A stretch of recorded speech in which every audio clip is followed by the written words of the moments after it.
রহমান শালিম আহমেদ, আব্দুল ওয়াদুদ, আজিজুর রহমান আকিক, আলী আহমেদ, সজীব আহমেদ, সাজ্জাদুর রহমান, আহাদ মিয়া, জাকারিয়া আহমেদ, জসিম আহমেদ। সম্মানিত সুধী উপস্থিতি, অল্প কিছুক্ষণের মধ্যে আমাদের সবার শ্রদ্ধেয় ও ভালোবাসার এম এ মালিক আমাদের মধ্যে উপস্থিত হবেন। সেই পর্যন্ত আমরা যেন ওদের আগ্রহ নিয়ে সবাই একটু অপেক্ষা করি, যাতে সুন্দর ও সৌন্দর্যমণ্ডিত একটি অনুষ্ঠান আমরা পরিশেষে সবাইকে উপহার দিতে পারি।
আমাদের সুন্দর আয়োজিত অনুষ্ঠানটি অনুষ্ঠিত হচ্ছে সিলেটের কুচাই দক্ষিণ সুলতানপুর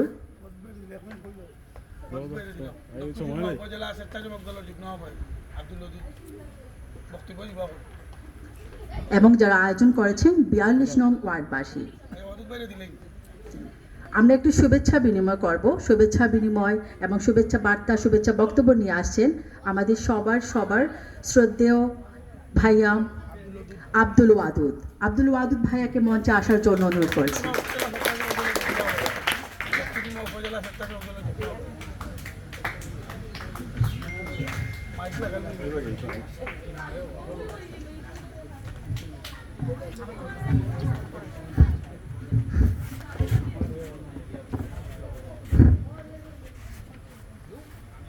আসসালামু আলাইকুম, বিসমিল্লাহির রহমানির রহিম।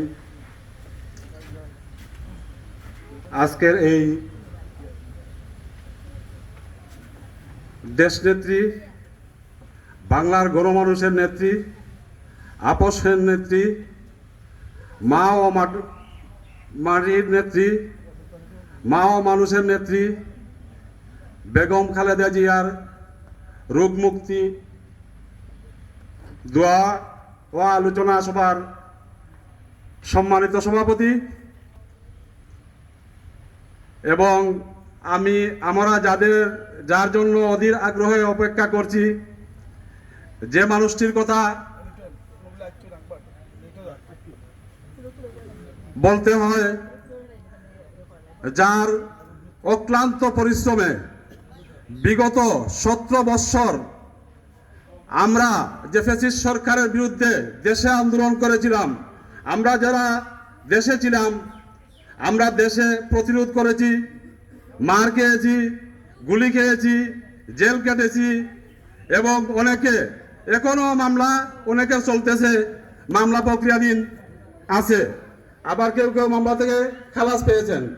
কিন্তু আজকে এখানে যে মানুষ প্রধান অতিথি হয়ে আসছেন, ওনার কথা না বললেই না হয়, যিনি বহির্বিশ্বে ফ্যাসিস্ট সরকারের বিরুদ্ধে এককভাবে প্রত্যেক জায়গায় আন্দোলন গড়ে তুলেছিলেন, তিনি হচ্ছেন আগামী দিনের সিলেট 3 আসনের গণমানুষের নেতা এবং আমাদের আশা আকাঙ্ক্ষার প্রতীক, শ্রদ্ধাভাজন যুক্তরাজ্য বিএনপির সংগ্রামী সভাপতি জনাব এম এ মালিক ভাই অল্প কিছুক্ষণের মধ্যেই আমাদের সভামঞ্চে এসে উপস্থিত হবেন এবং এই সভাকে সাফল্যমণ্ডিত করে তুলবেন বলে আমি আশাবাদী।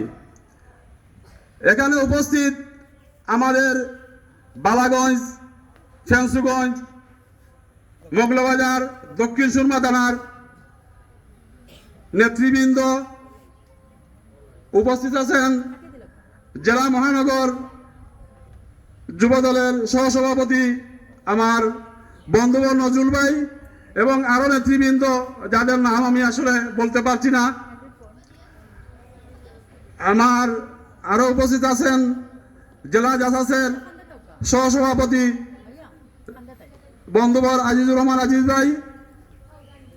আজকে আমরা এখানে বক্তব্য দেওয়ার কোনো সুযোগ নাই, যেহেতু প্রধান অতিথি আসেন নাই বা আরো অতিথিরা আসেন নাই, আপনারা সবাই নিশ্চুপ বসে আছেন, সেই সুযোগে একটু কথা বলতে হয়। আমরা দেখেন দীর্ঘ 17 বৎসর অনেক ত্যাগ তিতিক্ষা করে আজ এ জায়গায় এসেছি। ছাত্র জনতার গণ অভ্যুত্থানের মাধ্যমে ফ্যাসিস্ট সরকারের বিদায় হয়েছিল গত 5ই আগস্ট, যেটাকে আমরা 36শে জুলাই বলে উল্লেখ করে থাকি। এখন আমাদের সামনে আরো জ্বর জঞ্জাট অনেক কিছু আছে। আমরা যারা মন প্রাণ থেকে বাংলাদেশ জাতীয়তাবাদী দলকে সমর্থন করে থাকি, ভালোবাসি, আমাদের উচিত হবে আমরা দৃঢ় মনোবল নিয়ে সামনের দিকে এগিয়ে যাওয়া। হয়তোবা সামনে আরো অনেক পথ আমাদের পাড়ি দিতে হবে। তো দল যাকে মনোনয়ন দেবে আমরা তার পক্ষেই কাজ করব। যেহেতু আপনারা জানেন মালেক ভাই বেগম খালেদা জিয়ার উপদেষ্টা এবং দেশনেত্রীর কথাই তিনি সুদূর যুক্তরাজ্য থেকে বাংলাদেশে এসেছেন এবং অক্লান্ত পরিশ্রম করে যাচ্ছেন। আমরা আশা করব যে কেন্দ্র কমিটি বা দলের হাইকমান্ড একটা ভালো সিদ্ধান্ত নেবে এবং আমাদের এই সিলেটের 3 আসনের মানুষকে একজন ভালো অভিভাবক উপহার দেবে। আমি মনে করি এম এ মালেক ভাই আমাদের জন্য একজন ভালো অভিভাবক হয়ে আবির্ভাব ঘটাবেন এবং আমরা সবাই মালেক ভাইয়ের পক্ষ নিয়ে কাজ করে যাব ইনশাআল্লাহ। বাংলাদেশ জাতীয়তাবাদী দল শহীদ প্রেসিডেন্ট জিয়াউর রহমানের হাত ধরে জন্ম হয়েছিল 1981 সালে। কিছু বিপদগামী সেনা সদস্যদের মধ্য দিয়ে শহীদ রাষ্ট্রপতি জিয়াউর রহমানকে চট্টগ্রামে শহীদ করা হয়। তারপর থেকে অনেক কিছু হয়ে গেছে। যারা এখানে সিনিয়র সিটিজেন আছেন তারা জানেন। অনেক দিন পর এই দেশের মানুষের অনুরোধে যেই মহিলা আজকে দেশনেত্রী বা আমাদের দলীয় চেয়ারপারসন, তিনি রাজনীতিতে আসার কথা ছিল না, কিন্তু বাংলাদেশের সুশীল সমাজ এবং বিজ্ঞ মানুষদের অনুরোধে মানুষের নেত্রী বেগম খালেদা জিয়া এদেশের মানুষের কথা চিন্তা করে রাজনীতিতে এসেছিলেন এবং 1991 সালে বিপুল ভোটের মধ্য দিয়ে বাংলাদেশ জাতীয়তাবাদী দল বাংলাদেশে জয়লাভ করেছিল। এরপর 2001 সালে আবার নির্বাচিত হয়েছে, 2006 সালে নির্বাচিত হয়েছে এবং 2008-এর 1/11-এ একটা চক্রান্তমূলক চক্র আমাদের বাংলাদেশ জাতীয়তাবাদী দলকে বিতর্কিত করে ফেলে এবং সেই সময় যে ফ্যাসিবাদী সরকার গঠিত হয় বাংলাদেশে, বন্দুকের নলের আঘাতে বুলেটের মানুষের বুক জর্জরিত করে প্রত্যন্ত অঞ্চলে বুলেট বিদ্ধ করে জোরপূর্বকভাবে 17 বৎসর এদেশ শাসন করে গিয়েছে এবং এদেশের অবস্থা আপনাদের চোখের সামনে দৃশ্যমান। দেশের অর্থনীতি ধ্বংস, দেশের পররাষ্ট্রনীতি ধ্বংস, দেশের সমাজনীতি ধ্বংস। এই সমাজনীতি ধ্বংস হওয়ার কারণে গত 24শে জুলাই বাংলাদেশের ছাত্র জনতা এক বিশাল গণ অভ্যুত্থানের মধ্য দিয়ে 5ই আগস্ট এই ফ্যাসিস্ট সরকারের পতন হয় এবং আমি আশা করি ইনশাআল্লাহ আগামী 100 বৎসরের ভিতরে এই ফ্যাসিস্ট সরকার বাংলাদেশে আসতে পারবে না। প্রিয় সহযোদ্ধাবৃন্দ,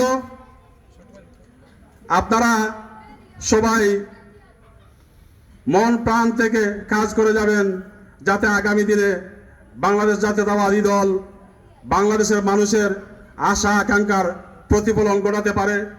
এবং আজকের যিনি প্রধান অতিথি, যুক্তরাজ্য আওয়ামী লীগের যুক্তরাজ্য জাতীয়তাবাদী দলের সম্মানিত সভাপতি জনাব এম এ মালেক ভাই, যিনি বহির্বিশ্বে প্রতিরোধ করে গড়ে তুলেছিলেন, সেই মানুষটির জন্য আপনারা সবাই দোয়া করবেন। এবং আমি আশা করি বাংলাদেশ জাতীয়তাবাদী দলের হাইকমান্ড এম এ মালেক ভাইকে সিলেট 3 আসনে মনোনয়ন দিয়ে অলঙ্কৃত করবে। আমি সেই আশাবাদ ব্যক্ত করে আমার সংক্ষিপ্ত বক্তব্য এখানে শেষ করছি। বাংলাদেশ জিন্দাবাদ, বাংলাদেশ জাতীয়তাবাদী দল জিন্দাবাদ, বেগম খালেদা জিয়া জিন্দাবাদ, শহীদ জিয়া অমর হোক, তারুণ্যের অহংকার তারেক রহমান জিন্দাবাদ জিন্দাবাদ। সম্মানিত সুধী, আমাদের মাঝে এসে উপস্থিত হয়েছেন মহানগর কৃষক দলের অন্যতম সদস্য আক্তার হোসেন, কর্মসূচি বিষয়ক সম্পাদক মহানগর যুব দলের আব্দুল আহাদ,